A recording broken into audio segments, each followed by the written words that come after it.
2014 से मैंने journey start किया था और आप दोनों से ही मैंने लीडरशिप और टीम बिल्डिंग सीखा और एंटरप्रेन्योरशिप सीखा। तो मेरा क्वेश्चन ये है सर कि I am running a chess academy. तो बीइंग अ चेस कोच मैंने एज अ फ्रीलांसर स्टार्ट किया था और आज जो मेरी सबसे बड़ी प्रॉब्लम है, मेरा अकेडमी का जो रेवेन्यू है 1 CR मैंने क्रॉस कर लिया है पर ईयर का। Very good. But thank you sir. But problem ये आ रही है कि मैं उसको 5 CR या 10 CR नहीं ले जा पा रहा हूँ, क्योंकि हर 2 साल में जो मैं टीम बिल्ड करता हूँ 8-10 लोगों की या 20-25 लोगों की भी टीम मेरी 2019 में थी, वो मुझे छोड़ देते हैं।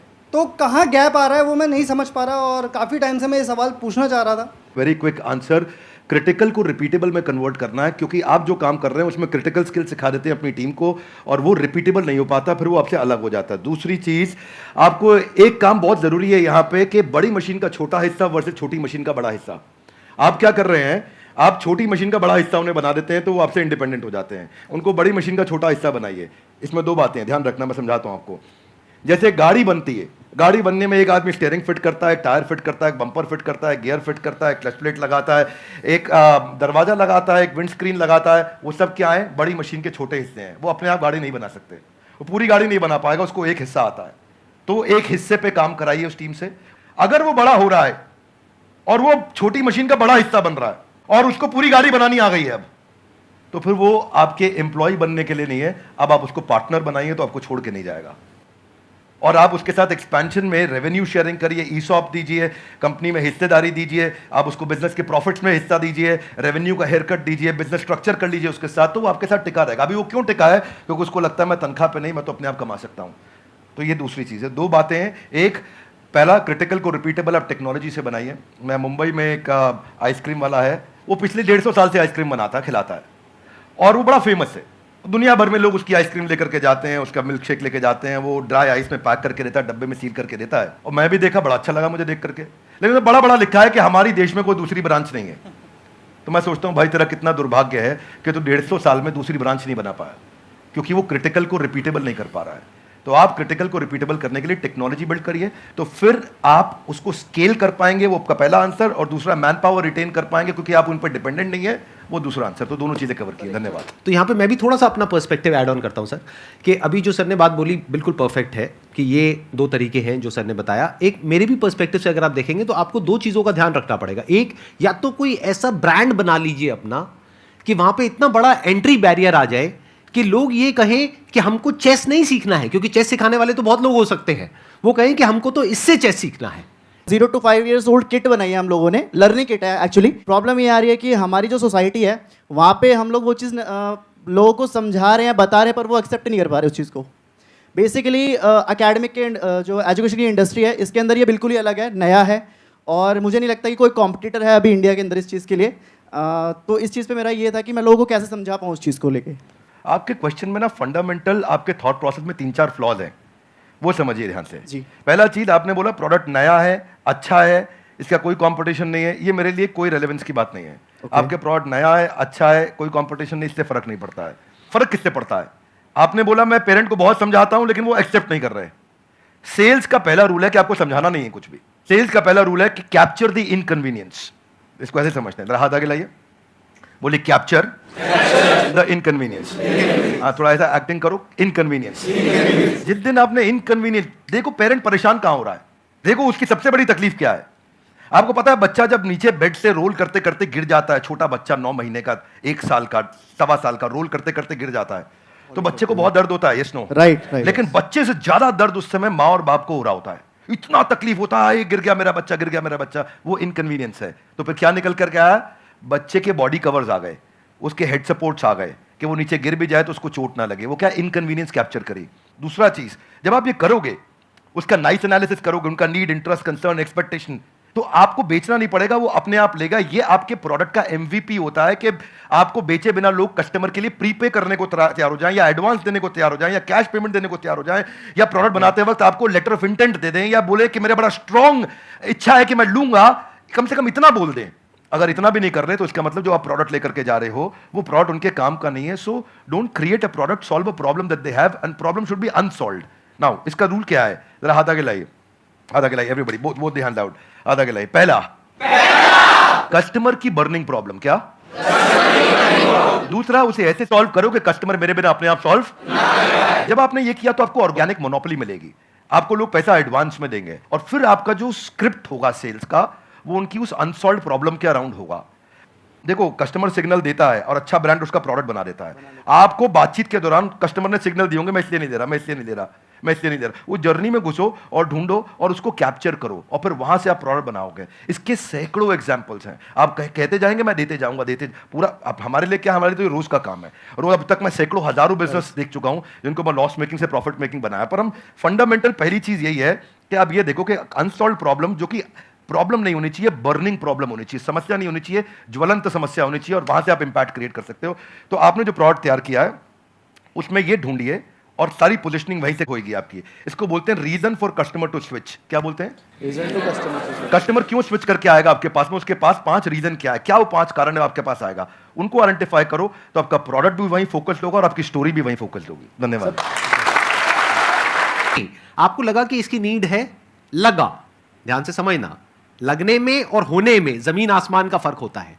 मुझे भी लग सकता है कि मेरे इस प्रोडक्ट की नीड है, सभी को लगता है। इसको बोलते हैं प्रोडक्ट मार्केट फिट।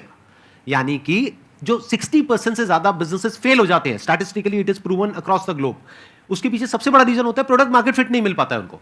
कि मतलब मार्केट को कुछ और चाहिए, प्रोडक्ट आपका कुछ और है, और यही आपकी प्रॉब्लम है। आप कह रहे हो मैंने प्रोडक्ट तो बना लिया लेकिन वो बिक नहीं रहा है। तो हो क्या रहा है, ध्यान से आप समझने की कोशिश करना। एक होता है पुश, एक होता है पुल। कि आपको पुश करना पड़ रहा है अपने प्रोडक्ट को, लेकिन फिर भी सामने वाला रेजिस्टेंट है, वो कह रहा है हाँ ठीक है सोच के बताऊंगा। तो अभी वो बर्निंग नीड नहीं है, जो भी सर ने वर्ड यूज किया। तो वो जो बर्निंग नीड होती है ना, तो आपको पुश नहीं करना पड़ता है, वहां पे पुल अप्रोच काम आती है। मतलब कस्टमर खुद आपके पास में आता है, जैसे ही उसके पास में इंफॉर्मेशन पहुंचती है, तो वहां पे सिर्फ एक काम रह जाता है, किसी तरीके से उस इंफॉर्मेशन को पहुंचाना। तो वो इंफॉर्मेशन भी जब आप उस तक पहुंचा रहे हो, तो वो भी एक तरह से हेल्प हो गई उस कस्टमर की। फॉर एग्जाम्पल, आपके पीठ में दर्द है, आपके गर्दन में दर्द है, उसका आपने बहुत कोशिश कर लिया सोल्यूशन निकालने का, 2 साल हो गए, 4 साल हो गए, कोई सोल्यूशन नहीं निकला। मेरे पास में उसका सोल्यूशन है कि 4 दिन में वो प्रॉब्लम सॉल्व हो सकती है, और एक्चुअल में हो सकती है। अगर वो इंफॉर्मेशन आप तक पहुंचती है, तो क्या मैं आपको यूज कर रहा हूं अपने प्रॉफिट के लिए, या आपकी हेल्प कर रहा हूं? ये अप्रोच होनी चाहिए। सर, मेरा एक छोटा सा क्वेश्चन है आपसे कि जैसे बिज़नेस में मुझे बहुत इंटरेस्ट है, एंटरप्रेन्योर में बनना चाहती हूँ, लेकिन मेरी लाइफ में एक छोटा सा ट्विस्ट ये है कि अभी जस्ट लास्ट ईयर मेरी मैरिज हुई, अभी बेबी भी है 7 मंथ्स का, बट मेरा जो इंटरेस्ट है उसकी वजह से, और मैं मतलब अपना बेबी और मैरिज समथिंग, मैं उसको मैनेज नहीं कर पा रही हूँ। तो मैं पूछना चाहती हूँ कि एक वुमेन एंटरप्रेन्योर का क्या माइंडसेट होना चाहिए? ये बड़ा इंपॉर्टेंट चीज है कि आप डिसीजन लीजिए और उसमें देखिए कि जो आपको आता है, जो आपको भाता है, जो बाजार चाहता है, जब इनका कॉम्बिनेशन बन जाता है तो इतना पैसा आता है कि संभाला नहीं जाता है। क्या बात है। ये देखिए क्या आपको क्या आता है, स्किल सेट, क्या भाता है, माइंडसेट आपका, मैं क्या मेरे को अच्छा लगता है, ये अच्छा लगता है, और फिर क्या बाजार चाहता है, जो पीछे वाले भाई साहब को बता रहे थे कि बाजार क्या चाहता है। जब इन तीनों का कॉम्बिनेशन बन जाता है तो पैसा आता है। सर, आज आप दोनों को एक साथ देखकर बहुत खुशी हो रही है। मुझे भी हो रही है, बहुत खुशी है। मुझे भी हो रही है। सर, बिजनेस को ग्रो करने के लिए कुछ प्लेटफॉर्म्स सजेस्ट आप करना चाहें, जिससे मैं वहाँ पे बता सकूं कि हाँ मेरा ये बिजनेस है। आप बात कर रहे हैं कि मैं माल को बेचूं कैसे? जी जी। तो देखिए, उसका आंसर संदीप सर ने थोड़ी देर पहले समझा दिया है। पहले आपको ये सोचना है कि मैं माल को बनाऊं कैसे। सर के आंसर को मैं एक्सटेंड कर रहा हूं, प्रोडक्ट मार्केट फिट ठीक करो। बेचने के लिए फेसबुक भी है, यूट्यूब भी है, कंटेंट मार्केटिंग करो, बढ़िया कंटेंट बनाना सीखो, कंटेंट की बातचीत करो। अभी सर के प्लेटफॉर्म पे जेंटलमैन आए थे, एमबीए चाय वाला, वो क्या बढ़िया कंटेंट प्रेन्योर है, ऐसा बोलते हैं, फट फट फट फट फट फट इतना स्पीड से बोलते हैं, आ करके उनकी कंटेंट को लोग सुनते हैं। अब प्रश्न आपका ये था कि मैं कहां पे जाके प्रमोट करूं। आप सब प्रमोट करने के लिए जहां पे जनता है वहां पहुंच जाइए। सोशल मीडिया के जिस चैनल पे आपकी ऑडियंस है वहां चले जाइए। सब जगह पे नहीं जाते हैं, किसी को ट्विटर पे काम आएगा, किसी को फेसबुक पे और किसी को यूट्यूब पे। आप ढूंढ लीजिए कहां है, और फिर वहां जाकर के 5 चीजों का ध्यान दीजिए। जो कंटेंट डालेंगे वो अनयूजुअल यूजफुल इंफॉर्मेशन होगी, तो लोग शेयर करेंगे, आपको वायरलिटी मिलेगी।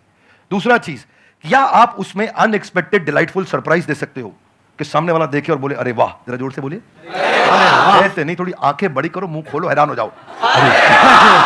अगर कस्टमर ने बोला अरे वाह, तो आपका कंटेंट शेयर होएगा। क्या होएगा? अगर आपका कंटेंट शेयर हुआ तो लोग आपके प्रोडक्ट के बारे में पता चलेगा, आपके पास आएंगे। तीसरी चीज, ऐसा जरूर ध्यान रखना कि शेयर करने में उसकी इज्जत बढ़ती हो। चौथा पॉइंट बड़ा इंपॉर्टेंट है कि जो करंट इस समय टॉपिक्स चल रहे हैं, कुछ इस समय नेशनल सेलिब्रेशन चल रहा है जहां पे सब लोग जुड़े हैं, जो कि कम्युनिटी के साथ जुड़ा हुआ है। उसके बारे में अगर आप कंटेंट डालेंगे तो शेयरेबिलिटी बढ़ती है। तो जब आप कंटेंट मार्केटिंग करेंगे, ये चीपेस्ट तरीका है आपको ट्रैफिक जनरेट करने का, और इसमें कोई पैसा नहीं लगता, थोड़ी सी इंटेलिजेंस लगती है। उस इंटेलिजेंस का इस्तेमाल करिए, आपका प्रोडक्ट मार्केट में पहुंचेगा। लेकिन पहले संदीप सर की बात मान लीजिए, प्रोडक्ट मार्केट फिट होना चाहिए, वो फिट होगा तो बात बनेगी। सर पहले तो आप दोनों ही मेरे गुरु हो सर, और थैंक यू सो मच। मतलब मैं आज बहुत ही लकी फील कर रहा हूँ। और मैं आप दोनों से एक ही सवाल है, आप दोनों ने भी एक यूट्यूब से ही जर्नी शुरू करी थी, अगर और भी डॉक्टर विवेक बिंद्रा और संदीप महेश्वरी हमारे देश को चाहिए, और वो कैसे बनेंगे, वो मेरा क्वेश्चन है सर। भगवद गीता में एक अर्जुन का एक श्लोक आता है, राज सुख लोभेना, कि मैं इसके लिए युद्ध नहीं करूंगा। कोई भी काम शुरू करने से पहले अपना वाई डिफाइन करो, मैं कर क्यों रहा हूं, व्हाट नहीं, क्या कर रहा हूं नहीं। अभी क्या मैं इनके कारण कर रहा हूं, ये ऐसे हैं संदीप सर, मेरे को संदीप सर बनना है, क्यों बनना है, पर्पज आ गया ना, इधर आग लगेगी। सर ने कहां से शुरू किया आंसर, आग होनी चाहिए। आग कैसे आएगी, कारण चाहिए पहले, क्यों कर रहा है भाई। जिन ऑर्गेनाइजेशंस ने, जिन एम्प्लॉयज ने, जिन लीडर्स ने वाई सॉल्व किया है, उनकी कंपनी के सारे एम्प्लॉयज ने, उनकी पूरी कम्युनिटी ने उसका हाउ और व्हाट अपने आप अचीव कर लिया है। ये कैसे करना है, क्या करना है, मुश्किल नहीं है, ये क्यों करना है। आग सीने में चाहिए, पीछे नहीं चाहिए। पीछे लगाएगा तो जल जाएगा, सीने में लगाएगा तो इतिहास रच देगा।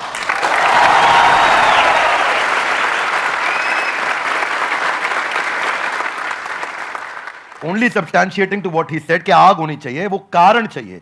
अर्जुन शुरू में युद्ध नहीं करना चाहता था, क्योंकि उसको कारण ही समझ नहीं आ रहा था मैं युद्ध क्यों करूं।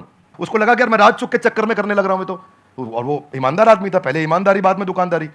तो उसने कहा कि भाई ये तो मैं करूंगा ही नहीं, ये तो गड़बड़ हो गया। फिर कृष्ण ने बाद में चर्चा करी, राजसुख लोभेना नहीं है, there are principles why we are doing it and what we are doing. तो कृष्ण ने भगवद गीता में पूरा व्हाई क्लियर किया, पर्पस क्लियर किया। जिस दिन कारण समझ में आ गया ना, उसके बाद वो आग लगाएगा, फिर भागेगा। पर उसके बाद सर्कमस्टेंशियल नहीं होगा, सब्सटेंशियल होगा। सर्कमस्टेंशियल कौन है, जब अच्छा कमेंट आया अरे अरे मजा आया, जब बुरा कमेंट आया अरे ये क्या हो गया, ये सर्कमस्टेंशियल है। सब्सटेंशियल है, आजू बाजू कुछ भी हो, परिस्थिति कुछ भी हो, मनस्थिति नहीं बदलेगी अपनी, अपन वैसे के वैसे रहेंगे, वही स्पीड रहेगी, वही बना रहेगा, वो चलता रहेगा। क्यों चल रहा है वो आप समझना है, आपको सेल्फ स्टार्ट बनना है कि पुश स्टार्ट बनना है।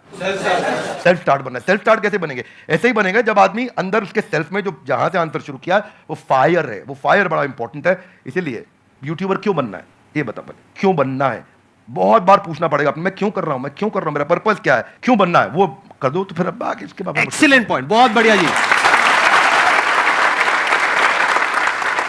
Thank you so much for coming, thank you so much for taking out time, it means a lot to me and to everybody here. जो लोग वीडियो में देख रहे हैं उनको तो आई एम श्योर मजा ही आ जाएगा, and I am very happy, I am sure you are also very happy.